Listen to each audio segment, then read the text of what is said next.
अस्सलाम वालेकुम मेरे अजीज़ हमवतनों। First of all I hope and pray कि आप सब लोग खैरियत से होंगे और पाकिस्तान में आपका टाइम बहुत अच्छा गुजर रहा होगा।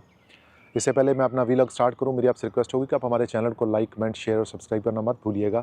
क्योंकि हम जितनी भी यहाँ पे वीडियोज़ बनाते हैं, मेरा इन्फॉर्मेशन जो हम यहाँ पे डिस्कस करते हैं, मेरी कोशिश होती है कि वो उन लोगों तक भी पहुँच सके जो हमारे चैनल के सब्सक्राइबर्स नहीं हैं। इसके लिए आपको हमारी वीडियोज़ को शेयर करना पड़ेगा, जो कि आप अपने प्लेटफॉर्म पर ज़रूर शेयर करें। हमारे चैनल को सब्सक्राइब कर लें, लाइक कर दें, कमेंट कर दें, बेल आइकन प्रेस कर दें ताकि इन्फॉर्मेशन टाइमली आप तक पहुँच सके। आज के जो वीलॉग है इसमें हम एक बड़ा ही स्पेसिफिक टॉपिक है और काफ़ी अरसे से मैं इसके बारे में सुन रहा हूँ। आजकल वो दोबारा न्यूज़ में इसलिए आया हुआ है कि गवर्नमेंट ने कुछ उसके ऊपर नए रूल्स रेगुलेशन रिसेंटली पास करवाए हैं और उस पे ना सिर्फ पास करवाए हैं कि पहली इम्प्लीमेंटेशन जो है उन रूल्स की वो हो भी गई है। और इस बिल का नाम है जी रवांडा बिल।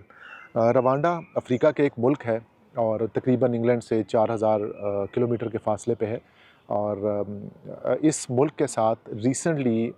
यूके ने एग्रीमेंट किया है कि जिसके अंदर तमाम वो लोग इंग्लैंड के अंदर जो इलीगल हैं उनको यहाँ से पकड़ के या उठा के या एप्रीहेंड करके उनको रवांडा प्लेस कर दिया जाएगा अनटिल अनलेस कि उनका कोई डिसीजन नहीं हो जाता। इससे पहले कि हम इस बिल की जो मज़ीद डिटेल्स हैं उसमें जाएं, मैं थोड़ा सा इसके ऊपर आपको बताना ये चाहूँगा कि ये इस बिल के अंदर सिर्फ वो लोग विक्टिम्स हैं या उन लोगों के ऊपर ये बिल इम्प्लीमेंट होगा जिनका स्टेटस इल्लीगल है।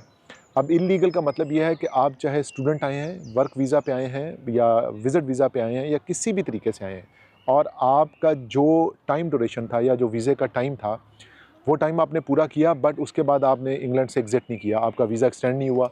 या आपने वीज़ा एक्सटेंशन अप्लाई की, आपको मिली नहीं, या आप बाहर से आए और आते ही आपने आपको सरेंडर कर दिया कि जी हमें हमारे पास जो है ना हमारी जान को ख़तरा है या कुछ भी ऐसी चीज़ है, तो यूके गवर्नमेंट आपको एक्सेप्ट करती है और आपको फिर प्रोटेक्शन देती है और आपका केस जो है वो ज़ाइलम में डाल देती है। अब अगर हम इसके ऊपर देखा जाए तो रिसेंटली बहुत बड़ा क्रैकडाउन हुआ है इंग्लैंड में कि जिसके अंदर हज़ारों की तादाद में लोगों को उन लोगों को जो इल्लीगल थे उनको उठा के यूके गवर्नमेंट ने एप्रीहेंड किया है और उनको यहाँ से बेदखल करना शुरू कर दिया है। अब इसके अंदर दो चीज़ें हैं, एक तो वो लोग हैं कि जो वापस जाना चाहते हैं, उनके पास पैसे नहीं हैं या उनके पास डॉक्यूमेंटेशन नहीं है या एनी अदर सिचुएशन के जिसमें वो स्टक हो गए हुए हैं और उनके पास कुछ ऐसा होप बन नहीं पा रही कि वो वापस मुल्क में चले जाएँ। उसके लिए यूके गवर्नमेंट ने अनाउंस किया है कि वो हर उस इंडिविजुअल को जो विलिंगली सरेंडर करेगा और अपने मुल्क में वापस जाएगा, they are gonna give £3000 to each individual and the documentation and paper work करने के बाद वो उसको उसके रिस्पेक्टिव मुल्क में डिपोर्ट कर देंगे। ये तो है लीगल तरीका। दूसरा एक जो बेसिकली अभी हमने ये देखना ये है कि ये जो रवांडा बिल अप्रूव हुआ है, इसकी ज़रूरत क्यों पड़ी? इसका मतलब मकसद क्या है और इससे रिज़ल्ट्स क्या गेन करना चाह रही है गवर्नमेंट? अब देखिए यहाँ पे जो इमिग्रेशन के जो ओवरऑल जो सिचुएशन है इंग्लैंड में, जो लोग लीगल आए हुए हैं वो तो किसी हद तक लीगल हैं, मतलब उनके राइट्स हैं, उनके वर्क राइट हैं, रहने के राइट्स हैं। बट यहाँ पे बहुत बड़ी एक तादाद है जो कि अंदाज़न 2.5 लाख लोग हैं जो कि रह ही इलीगल रहे हैं यहाँ पे, जिनका कोई गवर्नमेंट के पास रिकॉर्ड नहीं है, जिनको वर्क अलाउड नहीं है, जो इकॉनमी पे बोझ हैं, जो कि यहाँ पे सर्विसेज एंजॉय कर रहे हैं, रह रहे हैं, खा पी रहे हैं, टैक्स वो लोग दे नहीं रहे हैं, डॉक्यूमेंटेशन उनकी पूरी नहीं है। तो बेसिकली ये उन तमाम लोगों को इफ़ेक्ट करने के लिए बिल अप्रूव किया और ऋषि सुनाक ने ये बिल अप्रूव किया। ये काफ़ी अरसे से पेंडिंग था, अप्रूव नहीं हो पा रहा था। अब एक जो चीज़ है कि जो ह्यूमन राइट्स हैं यहाँ पे, जो बाहर की जो इंटरनेशनल दुनिया है उसमें जो भी हो रहा होता है हमें उससे तो गर्ज़ नहीं है, क्योंकि ज़ाहिर है वो गवर्नमेंट लेवल की चीज़ें होती हैं। लेकिन इन फैक्ट रियलिटी ये है कि इंग्लैंड के अंदर जो ह्यूमन राइट्स हैं दे आर वेरी हाई। अगर यहाँ पे आप आके ये क्लेम कर लेते हैं कि मेरी जान को ख़तरा है, फॉर एग्ज़ाम्पल मैं पाकिस्तान से आ गया और मैंने ये क्लेम कर दिया कि जी मुझे मसला है, मैं पाकिस्तान वापस नहीं जाना चाहता हूँ या एनी अदर रीज़न, तो ह्यूमन राइट्स की बेस के ऊपर यूके गवर्नमेंट हर सूरत में आपको स्टे प्रोवाइड करेगी। अब वो लेटेस्ट स्टेज के ऊपर है कि वो स्टे आपका कंटिन्यू होता है या नहीं होता, या आपको अलाउ किया जाता है मज़ीद रहना या नहीं किया जाता, दैट्स अ समथिंग एल्स। तो ह्यूमन राइट्स के ऊपर बहुत सारे ऐसे लोग हैं जो आ जाते हैं। एक तरीकाकार है कि वो इलीगल एंट्री करते हैं, इंग्लिश चैनल पार करते हैं, फ्रांस से आ जाते हैं, जर्मनी से आ जाते हैं और क्रॉस करके इधर से बॉर्डर, ज़ाहिर है बॉर्डर उस तक यहाँ पे है नहीं है, समुंदर ही है सारा चारों तरफ। तो समुंदर क्रॉसिंग करके या लॉरी के थ्रू या रोड के थ्रू या any other by ways and means वो जब इंग्लैंड में पहुँच जाते हैं, इलीगल तरीके से पहुँचें या लीगल तरीके से पहुँचें, तो यहाँ पहुँचते ही वो क्या करते हैं कि ज़ाइलम अप्लाई कर देते हैं। ज़ाइलम एक एक ऐसी टर्म है जो कि यकीनन आप उससे जानने वाले होंगे आप उसके, बट ज़ाइलम का मतलब ये होता है कि जी मैं जहाँ से भी आ रहा हूँ या जो भी मेरा बैकग्राउंड है, चाहे वो पाकिस्तान है, इंडिया है, अफ़गानिस्तान है, बांग्लादेश है, any globe, around the globe या any world in the globe,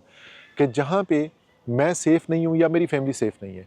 तो आप क्या करते हैं कि आप आइदर लीगल तरीके से आ रहे हैं या इल्लीगल तरीके से आ रहे हैं। आप यहाँ पहुँचते ही उसको अनाउंस कर देते हैं कि जी मैं ज़ाइलम अप्लाई कर रहा हूँ और मैं अपने आप को सरेंडर करता हूँ और मैं जो है वो यूके गवर्नमेंट के रहमो करम पे अभी हूँ।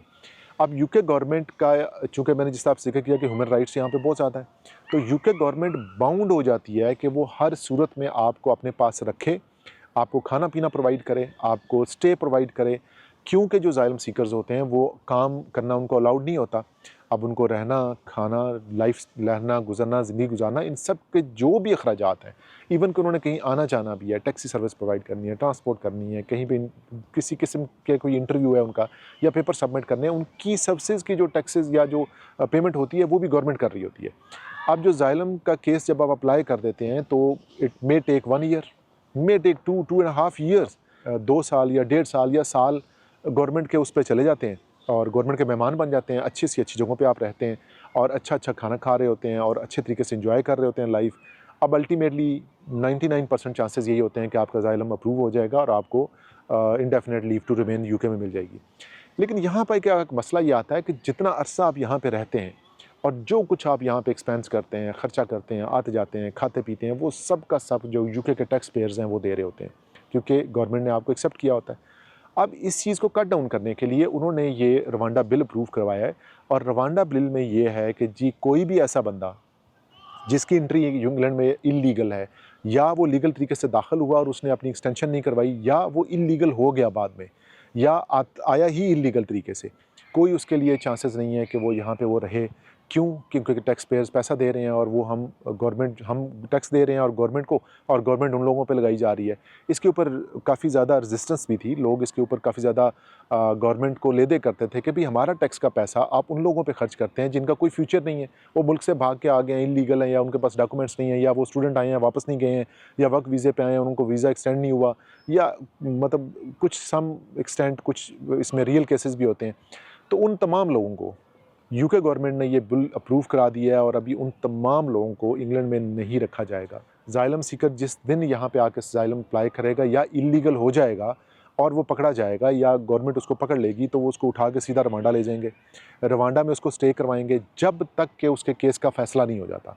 अगर वहाँ पे जो कोर्ट्स हैं वहाँ पे इन्होंने बहुत बड़ा एक सेटअप क्रिएट कर दिया है और वहाँ पे इनको स्टे कराया जाएगा, वहाँ पे प्रॉपर कोर्ट्स लगेंगी, वहाँ पे प्रॉपर इनके केसेस डे टू डे सुने जाएंगे और डे टू डे सुनने के बाद ये डिसाइड कर दिया जाएगा कि ये बंदा एलिजिबल है। अगर वो केस जीत जाता है तो उसको यूके शिफ्ट कर दिया जाएगा, अगर वो केस नहीं जीतता, केस हार जाता है तो उसको उसके पेरेंट कंट्री में भिजवा दिया जाएगा। रवांडा बिल के ऊपर काफ़ी पैनिक है यहाँ पे लोगों के अंदर और काफ़ी लोग मतलब परेशान हैं कि जी अब क्या होगा। लेकिन मैं आपको एक चीज़ बताता चलूँ कि जो लोग लीगल हैं, जिन्होंने सही तरीके से एंट्री की हुई है या कोई उनके ऊपर इश्यूज़ नहीं है या कोई किसी किस्म का मसला नहीं है, तो ये बिल उनके लिए है ही नहीं बेसिकली। ये बिल सिर्फ़ और सिर्फ़ उन लोगों के लिए है कि जिनकी एंट्री लीगल थी, बाद में इल्लीगल हो गए या आए ही इल्लीगल तरीके से हैं। अब इस चीज़ से जान कैसे छुड़ानी है? इस चीज़ के लिए जान छुड़ाने के लिए यकीनन सबसे पहली चीज़ तो ये है कि आप अपने आप को लीगल करवाएँ। लीगल करवाने का फिर वही प्रोसीजर है कि आप गवर्नमेंट को सरेंडर करें। अगर आप वॉलंटरी सरेंडर करेंगे तो फिर ये होगा कि आपको यूके गवर्नमेंट अपने पेरेंट मुल्क भेज देगी। लेकिन अगर आप ज़ाइलम अप्लाई कर देते हैं तो फिर आपके केस के फ़ाइनल होने तक रवांडा में इंतज़ार करना पड़ेगा और फिर रवांडा से ही आपका जो भी डिस्पोज़ल होगा आइदर आपको अपने पेरेंट कंट्री भेजा जाएगा या यूके भेजा जाएगा। तो ये था जी हमारा आज का रवांडा के ऊपर थोड़ी सी अपडेट कि रवांडा बिल जो है वो कैसे बना, उसकी रीज़न्स क्या थी, क्यों वो इम्प्लीमेंट हुआ और अभी यूके गवर्नमेंट ने पूरे ज़ोरों शोर से इसके ऊपर अमल दरामद शुरू करवा दिया है। बहुत सारे लोग पकड़े गए हैं और बहुत सारे लोगों को पहली फ़्लाइट जो है रवांडा की वो डिपार्ट हो चुकी है यहाँ इंग्लैंड से। तो अगर आप में से कुछ ऐसे लोग हैं जिनको इस तरह के मसले मसाइल का सामना है या वो परेशान हैं या वो करना चाह रहे हैं, तो लीगल जो खिदमात हैं उनके लिए वो मुझसे रब्ता कर सकते हैं। मैं कोशिश करूँगा कि मैं आपको एक अच्छे सॉलिसिटर से इंट्रोड्यूस करवाऊँ और वो आपका केस ये रिज़ॉल्व करें और प्रायोरिटी पे रिज़ॉल्व करें ताकि आप को जितने मसले मसाइल ज़ाहिर है 5-10 साल आपको हो गए हैं या 15 साल हो गए हैं इंग्लैंड में, आप लीगल नहीं हो सके, वो एक पीरियड आपका ज़ाया हो जाएगा। तो उसके लिए आपको कोई भी हेल्प चाहिए हो तो आप मुझसे रब्ता कर सकते हैं। तो इसके साथ हमारा आज का जी वीलॉग ख़त्म होता है। इंशाल्लाह नेक्स्ट वीलॉग में मुलाकात होगी। अपना बहुत ख्याल रखिएगा। Take care of yourself. अल्लाह हाफ़िज़।